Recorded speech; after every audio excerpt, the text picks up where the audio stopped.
membahas mengenai fakta-fakta prodi jurusan Pendidikan Bahasa dan Sastra Indonesia. Penasaran? Simak videonya sampai habis ya. Tahu nggak sih kalau jurusan Bahasa Indonesia itu sama serunya seperti jurusan Bahasa Inggris atau bahasa lainnya? Sayangnya, jurusan ini seringkali diremehkan sebagian orang yang menganggap kurang penting daripada jurusan lain. Sebelum berkata seperti itu, yuk simak ulasan mengenai fakta jurusan Bahasa Indonesia.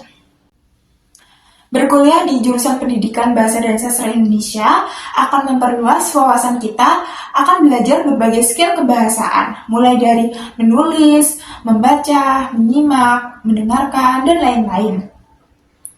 Berkuliah di jurusan ini juga secara tidak langsung kalian telah ikut merawat dan melestarikan bahasa dan sastra Indonesia. Selain itu, prospek kerjanya juga cukup luas. Peluang utamanya itu kalian bisa menjadi guru di tingkat SD, SMP, SMA. Hal ini disebabkan ilmu-ilmu dasar yang harus dimiliki seorang pengajar bahasa Indonesia dipelajari selama kuliah. Selain itu, kalian juga bisa berpeluang untuk menjadi pengajar bahasa Indonesia di luar negeri melalui program Bahasa Indonesia sebagai penutur asing yang dirancang oleh Badan Bahasa.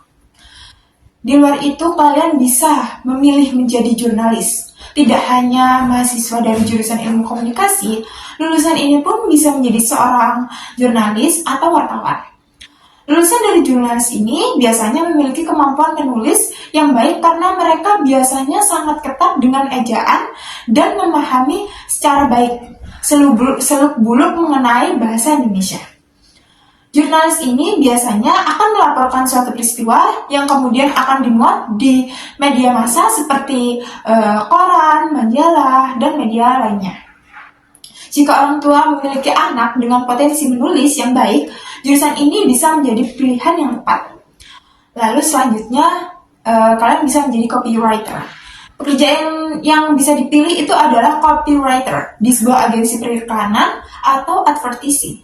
Pekerjaan ini memungkinkan seorang penulis konten kreatif yang bertujuan untuk mempromosikan suatu produk atau suatu jasa.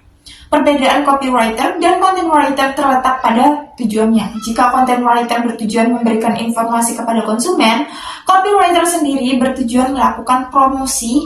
Selanjutnya yaitu bisa sebagai peneliti bahasa. Profesi di atas jurusan-jurusan ini berkesempatan sebagai seorang peneliti bahasa dan sastra.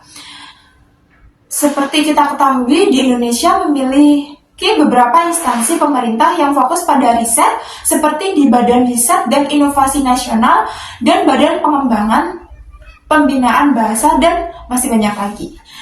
Nah, itulah fakta-fakta menarik mengenai jurusan Pendidikan Bahasa dan Sastra Indonesia. Terima kasih.